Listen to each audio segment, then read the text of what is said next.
নমস্কার, 5:05 আমি অতনু রয়েছে আপনার সঙ্গে।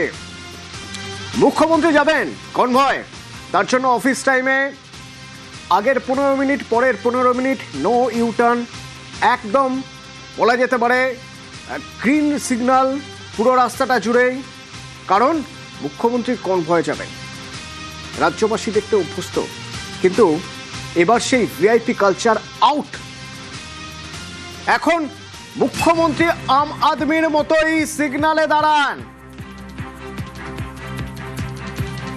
এই দেখুন সেই ছবি, চিনার পার্কের বাড়ি থেকে বেরিয়েছেন, চিনার পার্ক হয়ে হলদিরাম হয়ে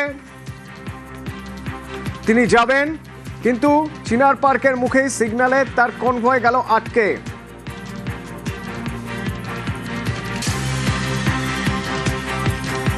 যতক্ষণ সিগন্যাল গ্রিন না হলো ততক্ষণ অন্য সবার মতো অপেক্ষা করলেন মুখ্যমন্ত্রী শুভেন্দু অধিকারী। সুস্মিতা আছে আমার সঙ্গে। সুস্মিতা, সাধারণত ভিভিআইপি মুভমেন্টের ক্ষেত্রে দেখা যায় তার আগে থেকে ট্রাফিক কন্ট্রোল করা হয়, অর্থাৎ যাতে গ্রিন চ্যানেল, গ্রিন করিডর করা হয়, সেরকম একটা বন্দোবস্ত করা হয় যাতে সব সিগন্যাল গ্রিন থাকে এবং আশপাশের কোনো গাড়ি যদি না থাকে, যেন না থাকে, ইউটার্ন বন্ধ করে দেওয়া হয়। কিন্তু এক্ষেত্রে দেখা গেলো সেসব কিছুই হয়নি। মুখ্যমন্ত্রী হওয়ার পর শুভেন্দু অধিকারী নিজের জীবনযাত্রার কোনো পরিবর্তন চাননি। সেটা ব্যক্তিগত জীবন হতে পারে কিংবা সেটা সরকারি তার যে চলাফেরা, সেই চলাফেরা। শুভেন্দু অধিকারী তিনি মুখ্যমন্ত্রী হওয়ার পর কোনো ভিআইপি কালচারে তিনি অভ্যস্ত হবেন না, এমনকি নিয়ম মেনে চলবেন এই নির্দেশ তত্ত্বপাঠাম সকল তার যারা ডিরেক্টর অফ সিকিউরিটির আধিকারিক রয়েছেন তাদেরকে যেমন দেওয়া আছে, ঠিক তেমন সিআরপিএফ এর যারা আধিকারিক তার নিরাপত্তায় জেড সিকিউরিটি রয়েছে তাদেরকে দেওয়া আছে। আজ চিনার পার্কের বাড়ি থেকে হলদিরাম হয়ে শিয়ালদাহে নিজস্ব কার্যক্রমের যাওয়ার পথে মুখ্যমন্ত্রীর গাড়ি, সেই গাড়ি হলদিরামের জ্যামে আটকে যায় এবং সেখানে ট্রাফিক সিগন্যালে 56 সেকেন্ড মুখ্যমন্ত্রীর গাড়ি আটকে ছিল।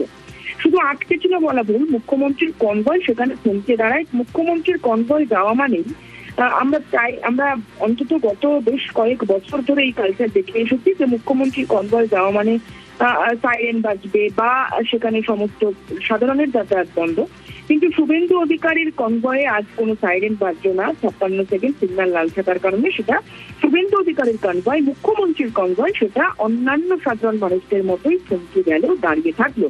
এমনকি গত 3 থেকে 4 দিন আগে মুখ্যমন্ত্রী শুভেন্দু অধিকারী তিনি রেড রোড হয়ে পিডব্লিউডি টেন্টে আসছিলেন, তার সরকারি আধিকারিকদের সঙ্গে বৈঠক ছিল। সেখানেও রেড রোডের মুখে ঢোকার মুখে যে সিগন্যাল, সেই সিগন্যালে শুভেন্দু অধিকারীর গাড়ি, মুখ্যমন্ত্রীর গাড়ি আটকায় বা থমকে যায় রেড সিগন্যাল থাকার কারণে। এবং খোদ শুভেন্দু অধিকারী তিনি সেখানে সিগন্যালে বা ট্রাফিকের ভারপ্রাপ্ত ডিসিকে বলেন যে মুখ্যমন্ত্রী হওয়ার কারণে বা যাওয়ার কারণে সিগন্যাল যেন লাল করা না হয় বা সিগন্যাল যেন সবুজ করা না হয়, কিংবা মুখ্যমন্ত্রী যাচ্ছেন বলে যেন সাধারণের প্রতি কোনো রকম ভাবেই কোনো অবজ্ঞা না করা হয়, সাধারণকে কোনো ব্যতিব্যস্ত না করা হয় সাধারণ মানুষকে। সেই মোতাবেক আজও একই রকম চিত্র দেখা গেল। এবং শুভেন্দু অধিকারী তিনি সাধারণ মানুষের গাড়ির মাঝেই সাধারণ মানুষের গাড়ির মাঝেই থাকবেন বা তার কনভয়, মুখ্যমন্ত্রীর কনভয় সাধারণের সঙ্গেই যাবে, এমনটাই যেমন নির্দেশ দেওয়া আছে আর কি, সেই তুলে দেখা যাবে। ধন্যবাদ।